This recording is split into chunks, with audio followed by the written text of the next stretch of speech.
मानस शांत हों जिनके गुणों के ज्ञान में, वर्धमान महान जिन विचरे हमारी। 117वीं गाथा चलेगी ना, 16 तो होगी ना पूरी। क्या ऐसे आप करोगे तो फिर वो खत्म ही नहीं होगी। इतना थोड़ी पढ़ सकता हूँ मैं, इतना पढ़ूंगा तो घंटा खत्म हो जाएगा। हाँ चलो पढ़ता हूँ। आचार्य जयसेन तात्पर्य वृत्ति टीका में तत्व प्रदीप का टीका का ही अनुकरण करते हैं। अंत में मतार्थ स्पष्ट करते हुए कहते हैं कि इससे सांख्य मत का निराकरण भी हो जाता है। सांख्य आत्मा को रागादि भावों का सर्वथा आकर्ता मानते हैं, पर जैन दर्शन के अनुसार यद्यपि शुद्ध निश्चय नय से आत्मा रागादि का कर्ता नहीं है, तथापि अशुद्ध निश्चय नय से आत्मा रागादि भावों का कर्ता है, और वे रागादि भाव भी अफल नहीं हैं, क्योंकि उनसे मनुष्यादि पर्याय रूप विविध पर्यायों की उत्पत्ति होती है। बहुत स्पष्ट है बात, इसमें ज़्यादा कुछ कहा नहीं है कि उन्होंने जयसेनाचार्य ने ये ऐसा तो बताया ही जो अमरचंद्र ने बताया। वो ये कह दिया कि मतार्थ करें, जानते 5 तरह से अर्थ किया जाता है, नयार्थ मतार्थ ऐसा करके। तो वो नयार्थ भी करते हैं, मतार्थ भी करते हैं। नए बताना ये नयार्थ है, और किस अन्य मत का खंडन हो रहा है ये मतार्थ है। ऐसा नहीं है कि आचार्य सब दूसरों के खंडन करने के लिए ही लिखते हैं, लेकिन जो अपने वस्तु के स्वरूप का प्रतिपादन करते हैं तो उसमें अन्य मत का खंडन हो ही जाता है। जैसे कि एक द्रव्य दूसरे द्रव्य का कर्ता नहीं है। अब इस बात को कहेंगे तो जो एक द्रव्य दूसरे द्रव्य का कर्ता नहीं है, तो ईश्वर भी दूसरा द्रव्य है ना हमसे, इसलिए वो भी जगत का कर्ता नहीं होता है, तो जगत का कर्तृत्व का निषेध हो ही जाएगा। तो वो जब ये बात करेंगे तो मतार्थ में ऐसा लिख सकते हैं। मेरे कहने का मतलब ये है कि अपनी बात का प्रतिपादन करने में अन्य मत का निषेध सहज ही हो जाता है। अन्य मत का डायरेक्ट निषेध करने से और आलोचनात्मक तरीके से निषेध करने से और अपशब्दों का प्रयोग करके निषेध करने से विवाद खड़ा होता है, झगड़ा खड़ा होता है। और अपने स्वरूप का प्रतिपादन शांति से आप करो और उसमें सहज ही अन्य बातों का खंडन हो जाता है। माने हमको ये बताने की ज़रूरत ही नहीं पड़ती है। हमने यदि ये समझाया कि एक देव दूसरे देव का करता नहीं है, कोई किसी का भला बुरा नहीं कर सकता है। मान लीजिए बंध अधिकार में जो गाथाएं हैं उनके आधार पर ये सिद्ध किया कि जीवन मरण और सुख दुख कोई पर द्रव्य हमारा नहीं कर सकता। तो उसमें पर भगवान भी है तो वो भी नहीं कर सकता, ऐसा अर्थ हो जाएगा। उसमें तो जो तर्क दिया है करुणानी योग का, तो उसमें पर का मतलब उसे वैसे कर्म मायने रहे, कह रहे कर्म के उदय से होता है। आता ना सर्वम सदैव नियतम भयति स्वकीय कर्मोदयान मरण जीवन सुख दुखम। जब हम ये बताते थे, समझाते थे, तो विद्यालय भी नहीं खुला था, तब की बात कह रहा हूँ। तब लोग कहते थे कि क्लियर तो लिखा है कर्मोदयात, कि मरण जीवन सुख और दुख कर्म के उदय से होते हैं। हाँ छंद फिर पढ़ो अब छंद। सर्वं सदैव नियतं भवति स्वकीय कर्मोदयान् मरण जीवित दुख सुख। कर्मोदयात मरण जीवन सुख दुख अपने आप कर्मों के उदय से होते हैं। हिंदी का याद है, हिंदी का बोलो।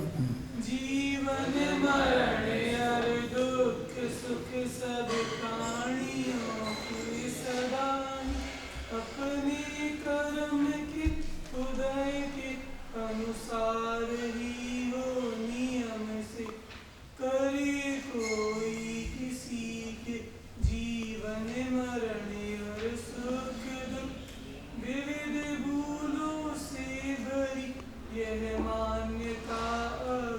मतलब इसमें भी वही लिखा है। तो अभी तो सिर्फ पर से हटाना है, इसलिए हम कर्म के उदय पे लाएंगे। कालांतर में ये भी कहेंगे कर्म का कर्म भी कुछ नहीं है, तुम विक्रम तुमने ही बांधे हैं और विक्रम को पर्याय के अनुसार ही बनते हैं। तो लौट करके फिर बिल्कुल अपने पर ही पूर्णता आ जाएंगे।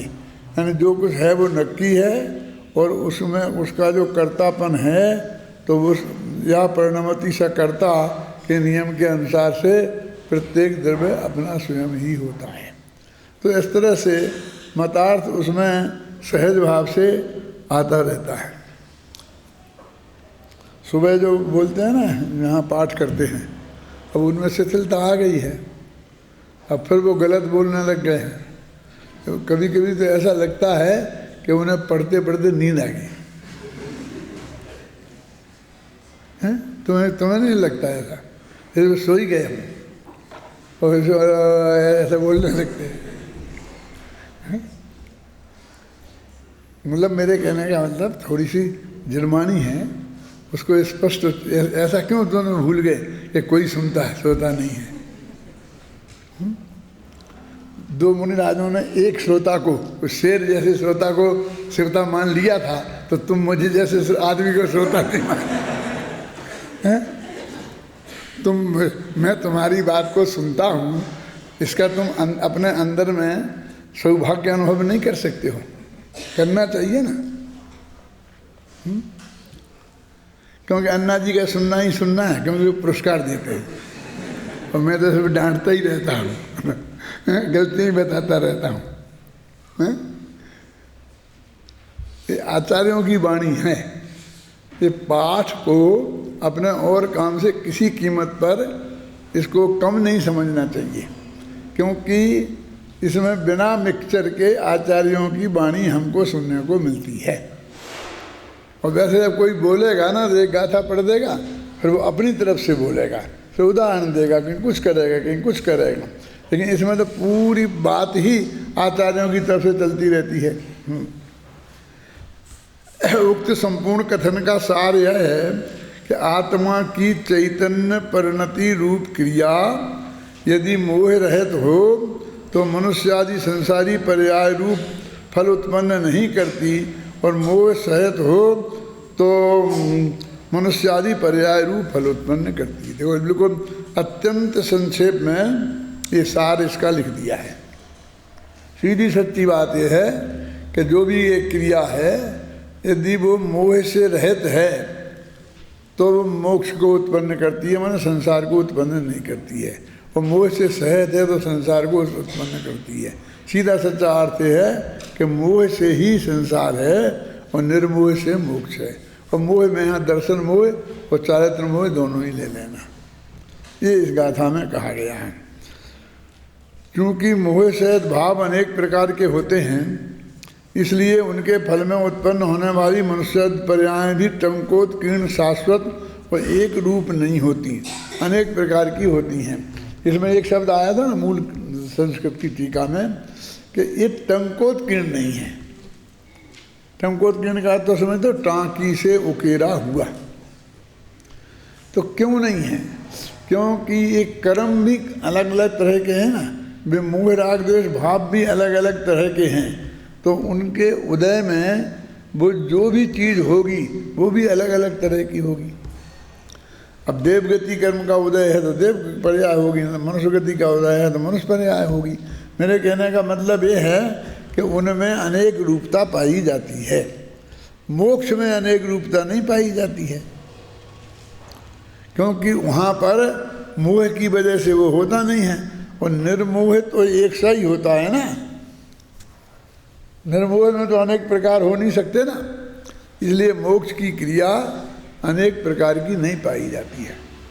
फिर भी तत्वा सूत्र में तो अंतिम सूत्र में मुक्त जीवों में भी परस्पर किन किन अपेक्षाओं से भेद है ऐसा बताया है ना, 2 सूत्र हैं ना ऐसे, याद है कि इन इन बातों से मुर्शिद जीवों में अंतर पाया जाता है। तो वो अधिकांश अपेक्षाएं पूर्व की अपेक्षा हैं। क्या कि उन्हें कौन से भावों का निषेध करके हुआ है, और यहाँ तक कि आया है उसमें कि वो स्त्री पत्र से मोक्ष हुआ के जो श्वेतांबर मत में जो मतभेद आता है ना दिगंबरों में, वो दो बातों में आता है, एक केवली कबलाहार और एक स्त्री मुक्ति। जैन मुद्दे की दो बातें हैं। अब तत्वाद सूत्र चूंकि दोनों को मान्य है,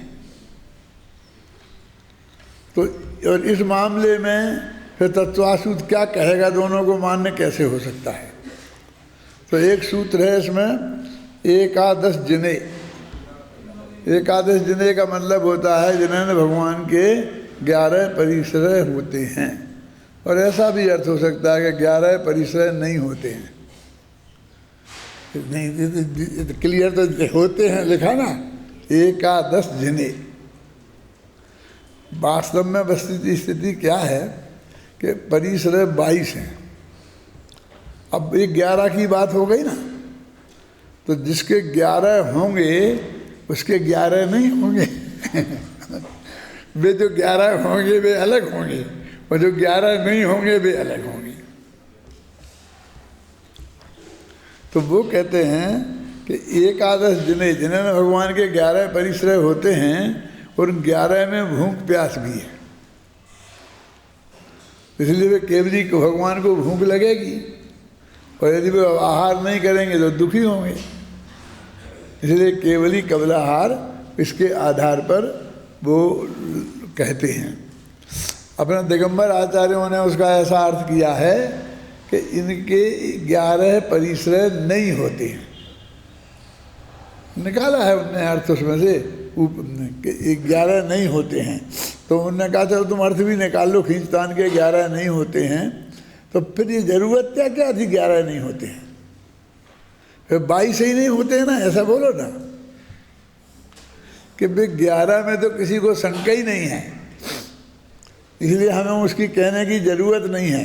और ये 11 में शंका है, इसलिए हम कहते हैं कि शंका क्यों है, क्योंकि साथ में ये भी गिनाया है कि कौन कौन कर्म के उदय से कौन कौन परिश्रय होता है। तो वे 4 घातिया कर्म का उदय अनंत भगवान के है, और उनका उदय उनके है, उनके उदय से होने वाले जो 11 परिश्रय हैं उनकी संभावना हो सकती है ना, श्वेतांबर उन्हीं के आधार पर तो कहते हैं। तो ये कहते हैं कि वो उनके नहीं होते, कि उदय तो है, हाँ उदय तो है। तो वो कहते हैं अत्यंत जब एक विशिष्ट मात्रा में उदय होता है तभी वो फल देते हैं। ये मंदता में अति मंद हो तो वो फल नहीं देते हैं, मैं भोजन रूप क्रिया उनके नहीं देखी जाती है। जैसे कि 7वें 6वें 7वें 8वें 9वें 10वें गुणस्थान तक कहाँ तक भी वो स्त्री वेद पुरुष वेद का उदय है ना, 9वें तक है। तो 9वें तक उदय तो है स्त्री वेद पुरुष वेद का, लेकिन उसका कार्य तो 5वें के बाद ही नहीं देखा जाता। तो मतलब विशिष्ट प्रकार की तीव्र उदय हो तो ही वो कार्य देखा जाता है, और उनका तो उदय अत्यंत मंद है, इसलिए वो कार्यकारी नहीं है, उनको भोजनादि की जरूरत नहीं पड़ती है। ये दिगंबर आचार्यों का कहना है। अब एक बात तो ये होगी ना, कौन सी, आहार की, केवली कबलाहार। अब स्त्री मुक्ति का भी यही चक्कर है कि 9वें गुणस्थान तक स्त्री पुरुष वेद होते हैं। तो वो कहते हैं कि कोई स्त्री वेद से मुक्त हुआ, कोई पुरुष वेद से मुक्त हुआ। तो यहाँ वो कहते भाव वेद की अपेक्षा है। द्रव्य वेद तो पुरुष से ही होता है मोक्ष, लेकिन पुरुषों के भी भाव वेद बदलते रहते हैं और स्त्रियों के भी बदलते रहते हैं, माने तीनों वेदों का उदय आता रहता है। तो भले ही हम पुरुष हैं, लेकिन भाव वेद की अपेक्षा स्त्री वेद का भी उदय आता है, पुरुष वेद का नपुंसक वेद का भी आता है, स्त्रियों को भी ऐसा आता रहता है। तो जब कोई मुनिराज पुरुष में जो मुनिराज बने थे, वे 9वें गुणस्थान में जब उनने वेद का नाश किया था, तो अंत समय में कौन से वेद का उदय था, स्त्री वेद का कि पुरुष वेद का कि नपुंसक वेद का? तो जिस वेद का उदय था उस वेद से मुक्त हुए ऐसा कह देते क्या? ऐसे हो गए। अब वे मानने लगे कि लिखा है कि स्त्री वेद से मुक्ति होती है तो क्लियर लिखिए, फिर नपुंसकों को भी मोक्ष होगा। वो उसी के सूत्र के आधार पर वो ऐसा मानते हैं। समझ आए ना?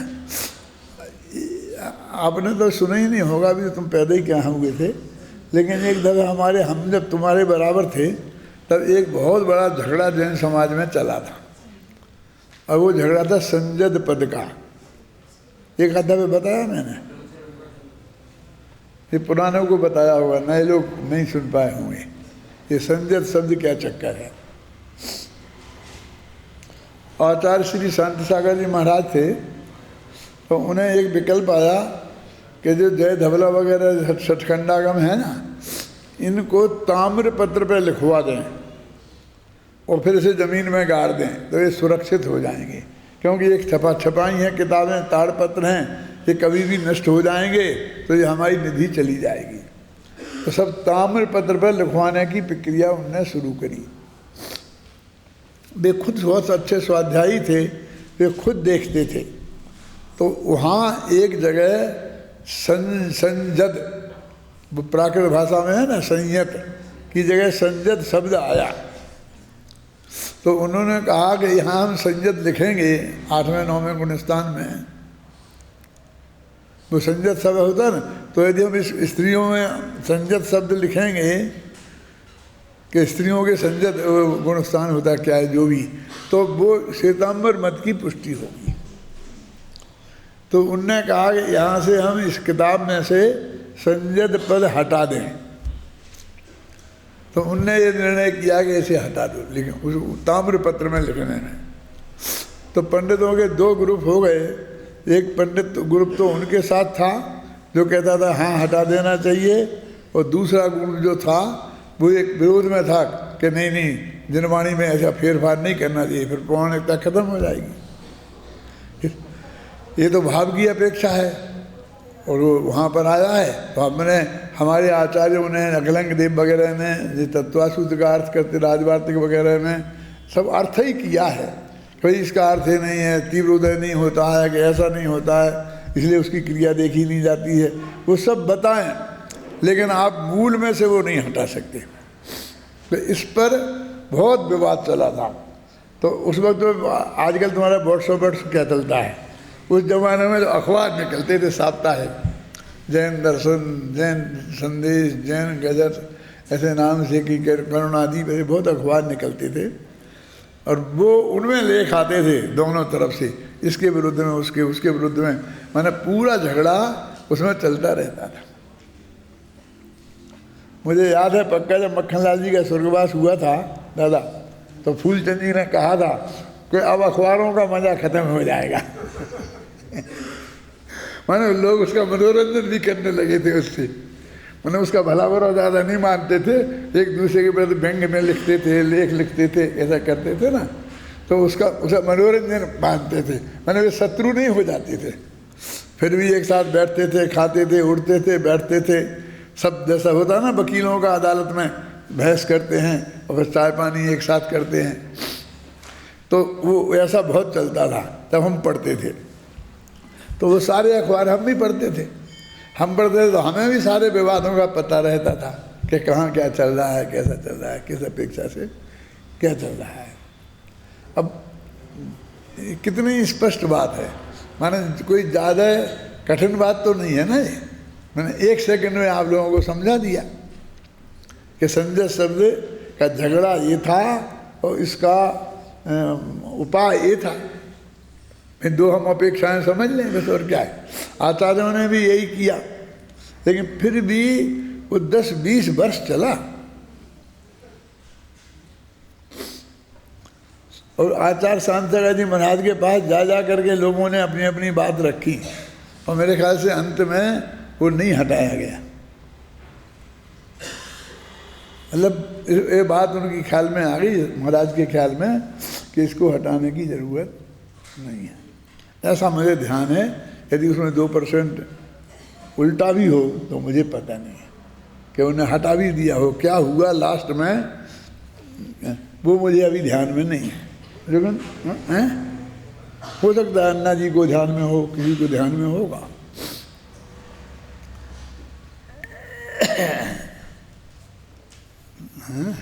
हो गया ना, क्योंकि मोह, हाँ मैं इसी के फल में बता रहा था ना कि ये मनुष्य आदि पर्याय उसका फल है, काय का, जो विविध प्रकार की वो जो भाव होते हैं। अब अगली जो गाथा अपन ने पढ़ ली ना, नाम नामक कर्म की, उसी का अर्थ कर रहे ना, अभी पिछली पढ़ रहे हैं, मेरे दिमाग में घूम रही है कि क्योंकि मोह सहित भाव अनेक प्रकार के होते हैं, इसलिए उनके फल में उत्पन्न होने वाली मनुष्यादि पर्याय भी टंकोत्कीर्ण शाश्वत और एक रूप नहीं होती, अनेक प्रकार की होती हैं। इसका तो अर्थ कर दिया ना। तात्पर्य यह है कि संसार में जीवों की परिणति में संयोगों की जो विविधता दिखाई देती है, उसका कारण उनके होने वाले मोह राग देश भावों की विविधता है। मुक्त दशा में सभी जीवों के एक सा वीतराग भाव होने से उनके संयोगों में विविधता नहीं होती। ये तो हो गया। अब देखो क्या होता है कि लोगों के हस्ताक्षर, हाथ की रेखाएं, बहुत सी चीज़ें एक सी नहीं होती। नहीं तो अंगूठा लगवाते हैं ना, और विश्व में 6 अरब आदमी हैं तो 2 आदमियों के अंगूठे एक से नहीं मिलते। हस्ताक्षर करते तो हस्ताक्षर नहीं मिलते। देखो कैसी गजब की बात है। और वो जो अंतर होता है वो लोग पहचान लेते हैं कि ये इसके हस्ताक्षर है, कि इसने की नकल की है, किसी दूसरे ने धोखाधड़ी की है।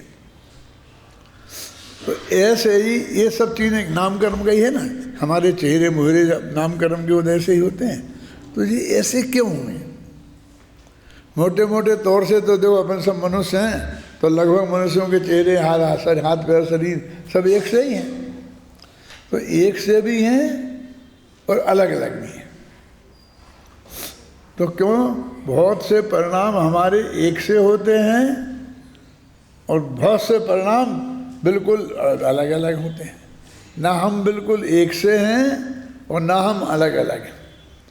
जैसे पाकिस्तान से लड़ाई चल रही है और ऐसे में कोई समाचार आया कि भाई हमारे सैनिकों ने पाकिस्तान के इतने आतंकवादी मार डाले, तो हजारों लोगों को एक सा आनंद आता है। तो एक सा कर्म बनेगा तो उदय में आएगा, तो उनको संयोग भी ऐसे ही मिलेगा। ऐसे काम की अनुमोदना भी एक सी साथ होती है, लेकिन वो आनंद होता है एक सा। लेकिन उसमें यदि भी एक एक की डिटेल में जाएंगे तो उनकी मात्रा में, भेद में बहुत फर्क होता है। वही फर्क इसमें होता है नामकर्म के उदय में, कि जिसकी वजह से हमारी सब चीज़ अलग अलग होती हैं। अब देखो, मोह राग देश तो आत्मा के परिणाम, और नामकर्म प्योर पुद्गल का। तो ये जो गाथा है ना, कौन सी, जिसका अर्थ अभी अपन कर रहे हैं 116, इसमें तो मोह नामक कर्म के आधार पर सब बात बताई है, और अगली गाथा में नाम कर्म के आधार पर बता रहे हैं, है ना। देखो मैंने एक बता रहे हैं समझो भाव कर्म के आधार पर, और दूसरा बता रहे हैं मोह कर्म में द्रव्य कर्म के आधार पर, नो कर्म के आधार पर। मैंने एक दफे समझाया था, याद है, अघातिया कर्म के उदय से जो जो अवस्थाएं होती हैं वो सब संयोग होते हैं, और घातिया कर्म के उदय में जो जो अवस्थाएं होती हैं, विशेषकर मोहिनी कर्म के उदय में, वे सब संयोगी भाव होते हैं। क्या? तो अब घातिया कर्म तो खत्म हो गए, इसलिए वो वीतरागी हो गया, सर्वज्ञ हो गया। सर्वज्ञता का फर्क पड़ता है ज्ञाना वर्णी दर्शना वर्णी से, वीतरागता में फर्क पड़ता है मोहिनी से। और अब आघातिया कर्म रह गए, तो उनमें जो संयोगों में विविधता देखी जाएगी, देखी जाती है ना। देखो आदिनाथ 500 धनुष के, महावीर 7 हाथ के, सिद्धशिला में भी उन्हें भेद ऐसे ही तो गिना दिया। आत्मा के सुखों के हिसाब से थोड़ी गिना देते। मोक्ष में अपनी बात करी थी, गति आदि की अपेक्षा भेद है। तो यही तो भेद है, अंतर है। तो वो अघातिया कर्म के उदय में जिसकी जैसी यहाँ अवस्था थी उसके हिसाब से उस सिद्ध अवस्था में है। वो बात ख्याल में आ गई अपन ने जो कही थी कि वो भेद गिनाए हैं, वो अंतर के भेद नहीं हैं। पूर्ण वीतरागी और सर्वज्ञ तो सभी एक से ही है। ऐसा नहीं हो सकता कि सबकी सर्वज्ञता में भी थोड़ा थोड़ा फर्क हो। नैमिनाथ को द्वारका जलती दिख रही थी बहुत अच्छी तरह से, और आदिनाथ को मारीच दिख रहा था ना। ये तो कथन आया है अपने आगम में, शास्त्रों में आचार्यों ने, उनने वहाँ मारीच की चर्चा करी, यहाँ द्वारका के जलने की बात आई। ऐसा नहीं है कि और सब चीज़ें क्लियर नहीं दिख रही थी। आदिनाथ से लेके महावीर तक सभी तीर्थंकरों को केवल ज्ञान में, सभी तीर्थंकर क्यों, सभी सर्वज्ञों को केवल ज्ञान में द्वारका जलती हुई एक सी ही दिखाई दे रही थी। मेरा मतलब समझ गया ना, क्योंकि उसमें तो कोई अंतर होता ही नहीं है। तो मूल फंडामेंटल में तो कोई अंतर होता नहीं है और उसमें अंतर होता है। अब अगली गाथा चले।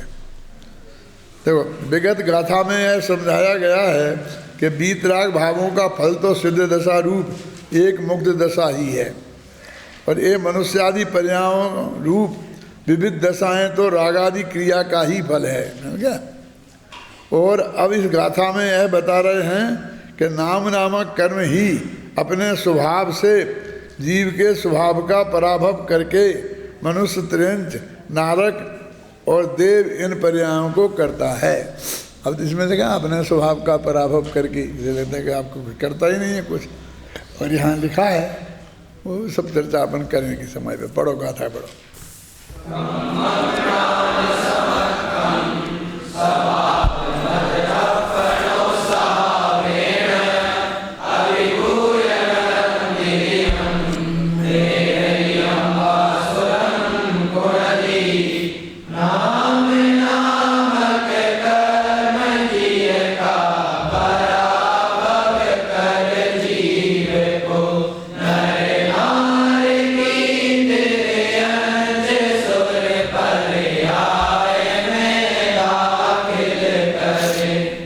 कर्म क्यों नहीं लिखा? है ना, तो देव गति में देव आयु की वजह से जाता है, नरक गति में नरक आयु की वजह से जाता है। नाम नामक कर्म क्यों लिखा?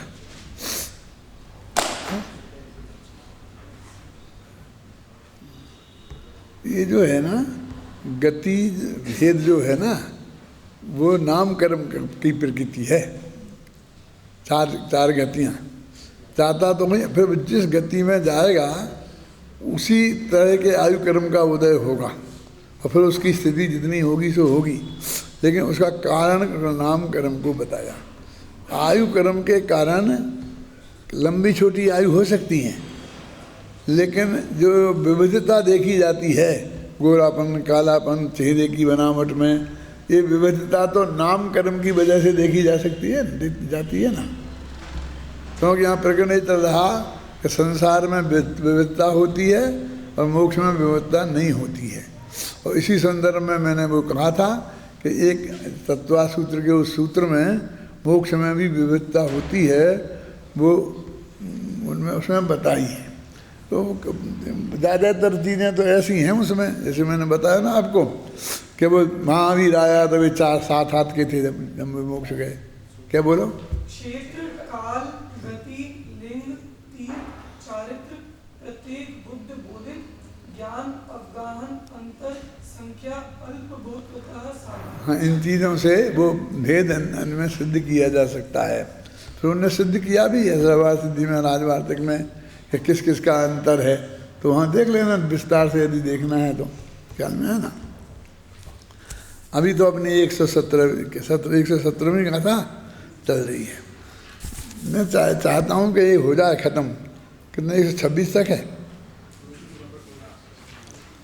ये अधिकार, सामान्य अधिकार हैं।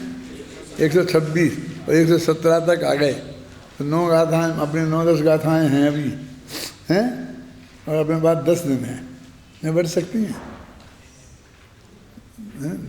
15 तक बताए ना तुमने, 15 तक चलेगा। तो आज 5 तारीख हो गई, 6 तारीख है, हैं? तो देखो कितना होता है, हो पाती कि नहीं हो पाती है। फिर अगला मैं पढ़ाऊँगा ही नहीं, अगले में मुझे नहीं लगता मेरे को पढ़ाना लायक जैसा है कुछ, हैं? क्या है मालूम तुम्हें? बस जीव अजीब पुद्गल धर्म अधर्म आकाश काल, फिर जीव और अजीब का भेद कर दिए, जी पुद्गल और अपुद्गल के भेद कर दिए, धर्म धर्म अधर्म धर्म का भेद कर दिए, आकाश अनाकाश के भेद कर दिए, काल और अकाल के भेद कर दिए। ऐसे ऐसे ग्रुप बना करके, मैंने बिल्कुल वो सामान्य बातें हैं जो अपन द्रव्य संग्रह वगैरह में पढ़ लेते हैं, और नहीं पढ़ेंगे तो बहुत सपाटे से निकाल देंगे, उसमें मन नहीं लगेगा। और हो सकता है जब पढ़ेंगे तब मालूम पड़ेगा क्या होता है, हैं? चलो क्या चल रहा है? वस्तुतः आत्मा के द्वारा प्राप्त होने से ये ठीक है, मोह सहित क्रिया ही आत्मा का कर्म है, कार्य है, और उसके निमित्त से द्रव्य कर्म रूप परिणमन करता हुआ पुद्गल भी कर्म है, और उस पुद्गल कर्म की कार्यभूत मनुष्य आदि पर्याय मूल कारणभूत जीव की क्रिया से प्रवर्तमान होने से क्रिया फल ही है, क्योंकि क्रिया के अभाव में पुद्गलों को कर्म बनने का अभाव होने से उस पुद्गल कर्म की कार्यभूत मनुष्यादि पर्यायों का अभाव होता है। एक समस्या खड़ी हो गई कि यहाँ तो वो मोह नामक कर्म है भाव, फिर उन्होंने नाम नामक कर्म बोला। अब क्या नाम नामक कर्म कर्म है कि मोह नामक कर्म कर्म है? तो होता क्या है? लेकिन मोह नामक कर्म से होता है, जी तो पिछले करे आए कि संसार में जो विविधताएं होती हैं इसमें मोह नामक कर्म से, लेकिन उसकी एक क्रिया है, मोह नामक कर्म से नाम नामक कर्म बनता है, और चूंकि वो मोह कर्म की कर्म संज्ञा है इसलिए ये भी कर्म हो गया। अब ये तुम कर्म कर्म समझ रहे हैं ना, जिसमें जो ज्ञानावरण आदि 8 कर्म है ना, वही कर्म समझ रहे हैं ना, लेकिन मैं दूसरा अर्थ करना चाहता हूँ, थोड़ा ध्यान दे दो। जीव का कर्म क्या है? कर्म माने जीव है कर्ता, तो उसका कर्म है मोह राग देश भाव कर्म। क्या समझ आए? क्या कहा? कर्म बदल गया, ये उस कर्ता का कर्म है। ये माने इसका कर्म नाम इसलिए पड़ा क्योंकि वो उस कर्ता का कर्म है, कर्ता की अपेक्षा से कर्म, वो कर्म की अपेक्षा से नहीं, समझे ना, कर्ता का कर्म है, और उसकी वजह से नाम नामक कर्म हुआ, उदय से, उससे बंद हुआ ना, मोह से तो उदय से तो नहीं होगा, बंद हुआ ना, तो नाम नामक कर्म, तो उसकी भी कर्म संज्ञा हो गई, तो हम उसको भी जीव का कर्म कह देते हैं। क्या कर हमारे तो हैं, हमने ही तो बांधे थे, हमने ही तो किए थे, माने ये जो नाम कर्म बना हमारा, तो इसमें हमारा कुछ योगदान है क्या? नहीं कि जैसे ही बन गया, क्यों कर्मबद्ध से बन गया, क्या कुछ हमारा भी है इसमें? कर्मबद्ध की मर्यादा के भीतर हमारा भी योगदान है ना, हमने जैसे भाव किए थे वैसे ही कर्म बंधे थे, और फिर वो जैसे कर्म उदय में आए वैसे उनका फल आया है। ये बात समझ में आई? अब मैं फिर पढ़ता हूँ, देखो। वस्तुतः आत्मा के द्वारा प्राप्त होने से मोह सहित क्रिया ही आत्मा का कर्म है। ये कर्म है माने वो ज्ञानावरण आदि कर्म रूप कर्म नहीं, लेकिन प्राप्त होने से लिखा ना, तो प्राप्त, विकारी और निवृत्त, ये 3 प्रकार के कर्म होते हैं। तो वे कर्म कर्ता कर्म वाले कर्म होते हैं, वे ज्ञानावरण आदि वाले कर्म नहीं होते हैं, और मोह राग देश वाले कर्म नहीं होते। समझ गए आप?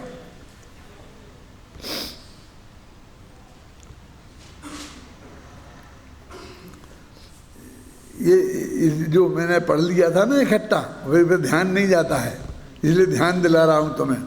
वस्तुतः आत्मा के द्वारा प्राप्त होने से वो सहित क्रिया ही आत्मा का कर्म है, क्योंकि वो मोह आत्मा को प्राप्त होता है। मोह माने राग द्वेष के परिणाम, राग द्वेष माने राग द्वेष मोह, माने मिथ्यात्व भी शामिल करना उसमें। परिणाम वे उसके आत्मा के कर्म हैं, और फिर लिखा कार्य है, माने कर्म है माने कार्य है, ये अपन नहीं लिखा है। अगला कर्म है इतना ही छोड़ देते तो फिर वो कन्फ्यूजन खड़ा रहता। तो यहाँ जो कर्म शब्द है वो कार्य के अर्थ में है। ये रिपीटिशन है कर्म शब्द की, कोई नया शब्द नहीं, नई बात नहीं है। कर्म है वो कार्य है, और उसके निमित्त से उस कर्म के निमित्त से है ना, द्रव्य कर्म रूप वर्णन करता हुआ पुद्गल भी कर्म है। फिर द्रव्य जो कर्माण वर्णाएँ द्रव्य कर्म रूप परिणमित होती हैं, तो उसके निमित्त से इसलिए वो भी कर्म है, तो वही कर्म होगी ना। जो मैंने आपको समझाया था वो इसमें निकल रहा है कि नहीं निकल रहा है? देखो, मैंने बहुत मेहनत की उस वक्त कि इसको इतनी सरल भाषा में लिख दूँ कि पूरी तरह से सही अर्थ निकले और कोई उल्टा अर्थ ना निकल जाए, सही अर्थ ही निकले कोई भी आदमी इसको। लेकिन वो ऐसा नहीं है, बिना मेहनत करे भगवान के भी समझ में नहीं आएगा। अब भगवान कह दिया ना मैंने, अब वो तुम्हारा व्हाट्सअप चलेगा, कहीं भगवान से भी बड़े हो गए, भगवान से भी बड़े हो गए। मैंने तो ये कहा था कि मेरा माथा कहाँ झुकेगा इसका निर्णय मैं करूँगा, भगवान महावीर नहीं करेंगे। भगवान महावीर ने तो बता दी जहाँ जहाँ झुकाना चाहिए और जहाँ जहाँ नहीं झुकाना चाहिए। अब एक एक का निर्णय थोड़ी वे करेंगे, क्यों कैलाश जी? मैं ही करूँगा ना, ये नहीं चलेगा कि कैलाश चंद जी कहें कि इस पत्थर पर माथा फोड़ दो, नारियल फोड़ दो, तो नहीं फूटेगा। आप इतनी सी बात थी। अब जबरदस्ती उनसे बड़े हो गए, ये हो गए, ये हो गए, वे हो गए, इसमें काय का बड़े काय का छोटे, क्यों का कौन बड़े हो गए, किससे बड़े हो गए, क्यों? क्योंकि ऐसा लौकिक में किसी से बड़े छोटे की बात करते तो समझ में आती, क्यों? भगवान महावीर से बड़े हो गए। माने ये लोग कहते हैं कि जो ऐसे पर्सनल विषय हैं, व्यक्तिगत, जो व्यक्तिगत निर्णय करने के विषय हैं, समझना आप सब लोग क्या कह रहे हैं, हमें उन निर्णय में भी ये पंचायत बैठा लेंगे और पंच निर्णय करेंगे। मैं एक रोटी खाऊं कि दो रोटी खाऊं रोजीना, बाजरे की खाऊं कि गेहूं की खाऊं, अब ये भी आप डिसीजन करेंगे, क्यों? फिर मीटिंग बुलाओ और फिर नक्की करो कभी कितनी कितनी रोटी ज़्यादा से ज़्यादा खा सकते हैं। मैं तो ये समझा, ये बता रहा हूँ क्या कि ऐसा सबको, तुमको भी ऐसा होना चाहिए। आखिर तुमने 5 साल के घास काटी है, इसलिए तो पढ़े हैं कि तुम कम से कम अपना निर्णय खुद कर सको।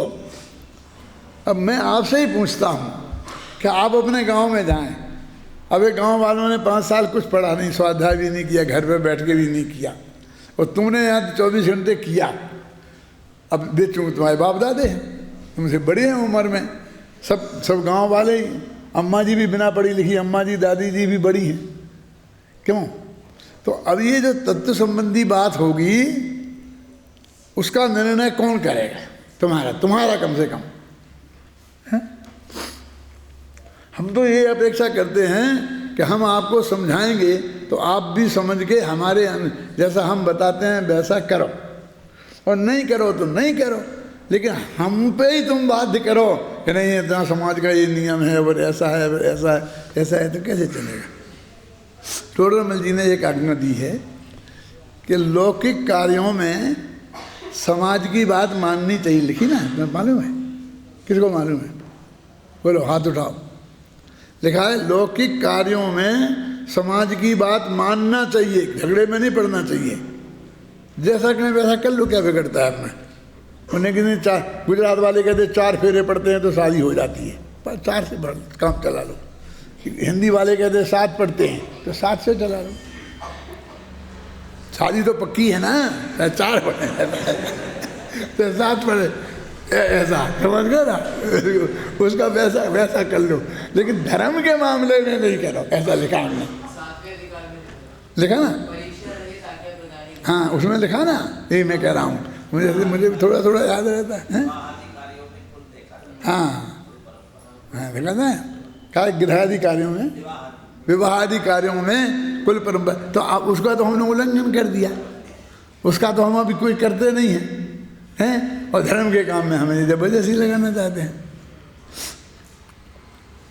मैंने उस वक्त टोडामल जी को नहीं पढ़ा था, तो शायद मैं इतना विद्रोह नहीं करता। मैंने तो विवादित कामों में भी नहीं किसी की सुनी। उस वक्त भी यही रखा कि भगवान की नहीं चलेगी, मेरी चलेगी, क्योंकि मेरा विवाह हो रहा है ना। तुम्हारे विवाह में तुम्हारी चलेगी, मेरे विवाह में मेरी चलेगी। क्या एक भी लौकिक परंपरा नहीं निभाई, ऐसा आदमी तुमको नहीं दिखेगा कोई दूसरा। वो कहते हैं वो कंकण बांधते हैं, वो नहीं बांधा, वो हल्दी लगाते हैं, हल्दी नहीं लगाई, वो माहौर लगाते हैं, माहौर नहीं लगाया, किसी को कुछ नहीं करने दिया माथे पर। अभी भी मैं अधिकांश जगहों में तुमको मुकुट मुकुट नहीं बांधने देता हूँ, कभी कभी एक लग देते हैं आते हुए कुछ ना कुछ, लेकिन मुझे एक क्षण भी स्वीकार नहीं है। वो कुछ नहीं किया अपनी शादी में,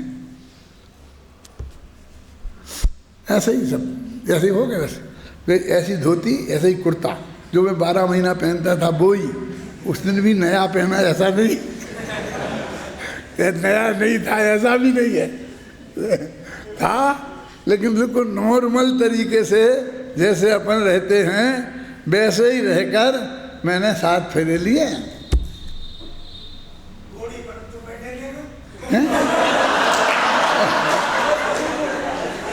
तो वो भी मैं अपनी मर्जी से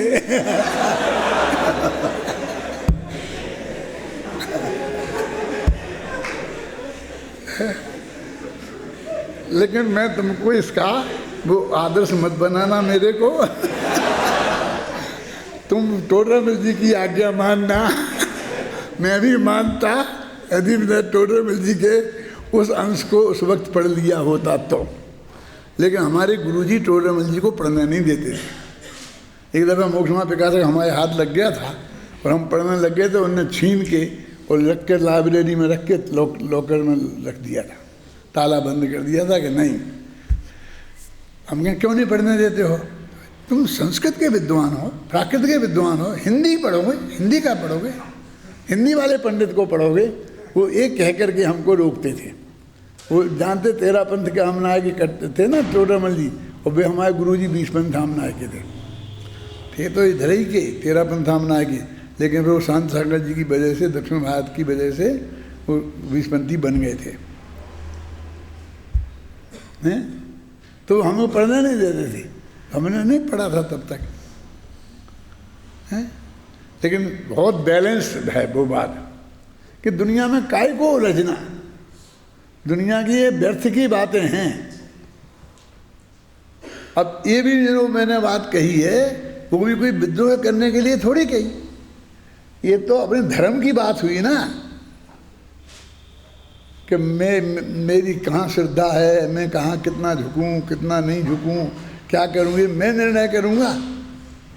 और मैं तुम्हें हिसाब किताब नहीं दूंगा कि मैं कहाँ कितना झुका था, कि वो 90 डिग्री झुका था, आगे 71 डिग्री झुका था, 75 डिग्री झुका था।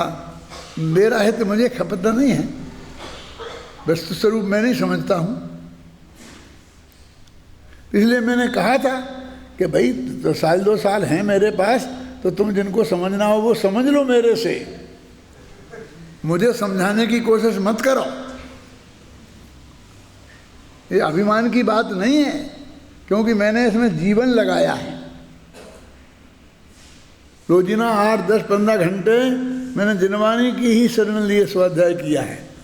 12 बजे के पहले कभी सोता नहीं हूँ, और जिनवानी पढ़ने में ही मेरा 12 बजता है रोजीना। और सुबह 5 बजे के बाद उठ जाता हूँ गुरुदेव की टेप से ही सुन करके, समझे ना। इसलिए मैं तुमसे कहता हूँ कि तुमने नहीं पढ़ा है तो ले लो लाभ, जिसको लेना हो ले लो। तुम मुझे समझाने की कोशिश करो। तो मैंने एक दफ़े वही भी कहा था ना, कौन सी वो समाधिवान के संबंध में, कि मेरे को समझाने कोई मत आना। क्यों? कि यदि मैं होश में होऊंगा तो मैंने जितना अध्ययन किया है वो मेरे पास होगा, वो पर्याप्त है। तुम्हारे पास ऐसा कुछ नहीं है जो तुम मुझे समझाओ। समझ में ना? और यदि बेहोश में हो गया, होश में नहीं हुआ तो फिर तुम समझाओगे तो मेरी समझ में नहीं आएगा। फिर काहे को मेहनत करो? क्यों? समझ में आई ना? कहा था या नहीं कहा था? तो ये अपना ये कॉन्फिडेंस की बात है।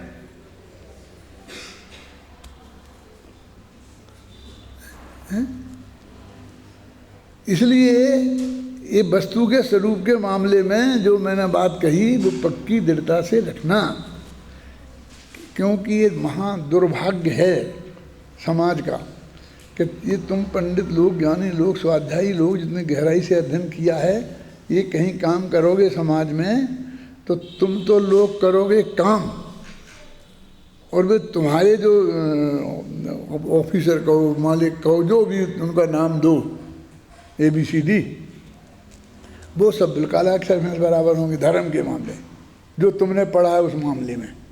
तो दुनियादारी के मामले में कितना ही चतुर हो सकते हैं, अब भी निर्णय करें तो कैसे चलेगा? कि ये नहीं, इसमें कुछ नहीं चलेगा। ये मेरी पर्सनल बात है, ये कोई सर्विस की बात नहीं है,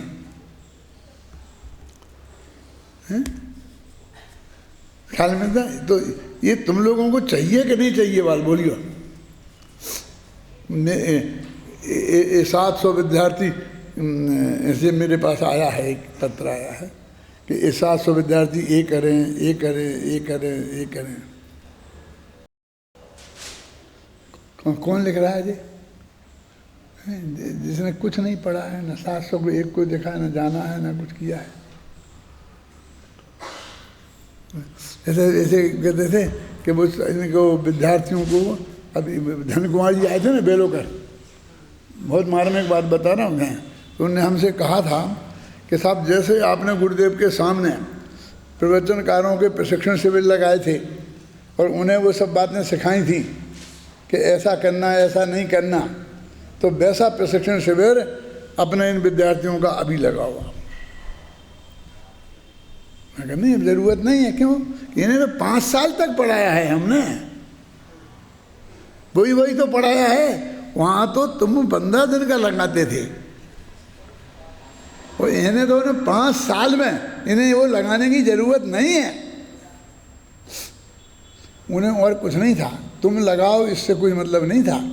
यदि तुम लगाओगे, वो सब बैठेंगे, तो एक आध दिन जो उन्हें अपनी मन की भड़ास निकालनी है वे भी अपनी बातें कह देंगे आपसे, पर उन्हें वो अवसर चाहिए कि एक दिन वे बैठें और आपको वे सब अपनी बातें सुना दें, और आप मेरी सील लग जाए तो आप उनकी बात को मानें।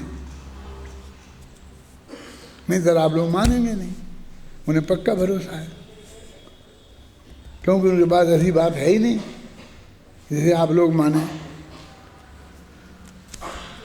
आपका विवेक जागृत हो गया है ना?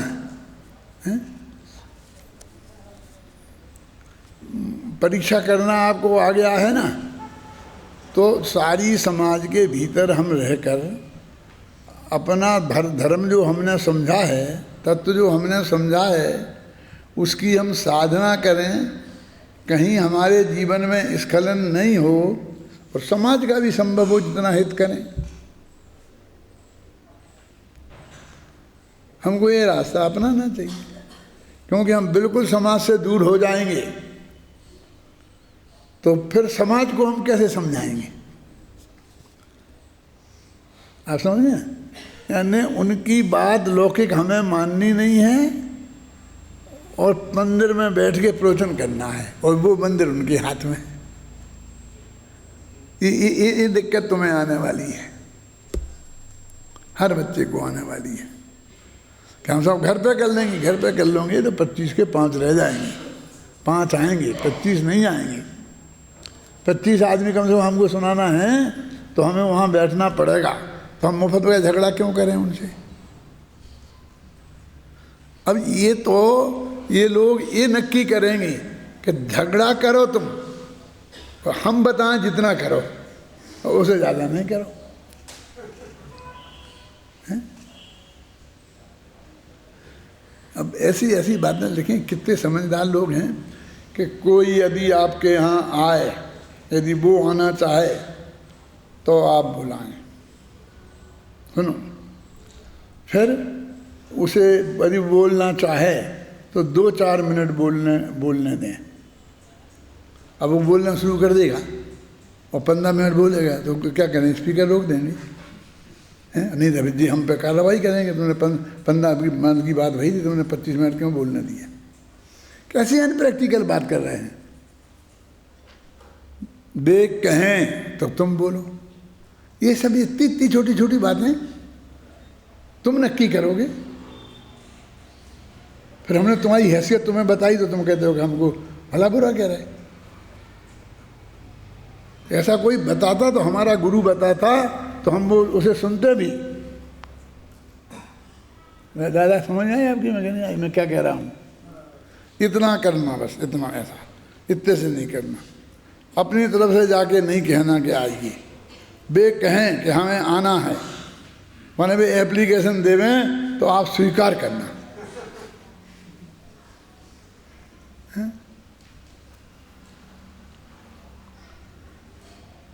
कुछ समझते ही नहीं। माने तुम्हें इस ऐसी समाज से के बीच में काम करना है, इसलिए बैलेंस लाइफ अपनी रखना, मुफ्त की अकड़ नहीं रखना और किसी से डरना नहीं। इस मामले में वो सिद्धांत रखना। जैसे अपन कहते हैं हमारे गुरुदेव ने तो ये कहा है कि भाई ऐसा हो तो ऐसा करना, तुम बताना हमारे गुरुदेव ने तो कहा है कि मेरा माथा कहाँ कितना झुकेगा इसका निर्णय मैं करूँगा, महावीर ने कहना। समझे ना, इसको कहना, ये बात चलनी चाहिए मेरे मरने के बाद भी कि मैंने क्या कहा था। फिर समझते हैं कि हम धमकाएंगे तो ये अभी बंद कर देंगे कि हमने गलती से कह दी, हम नहीं कहेंगे, ऐसा नहीं करेंगे, ऐसा नहीं करेंगे, हैं? हम भी कहेंगे मरते मरते तक, और तुम भी कहना, तुम अपने तरफ से मत कहना हमारी तरफ से कहना, क्योंकि हम दूसरे के हाथ में अपना निर्णय तत्व संबंधी नहीं दे सकते, क्योंकि हमने इतनी क्षमता प्राप्त की है कि हम वो निर्णय स्वयं कर सकते हैं।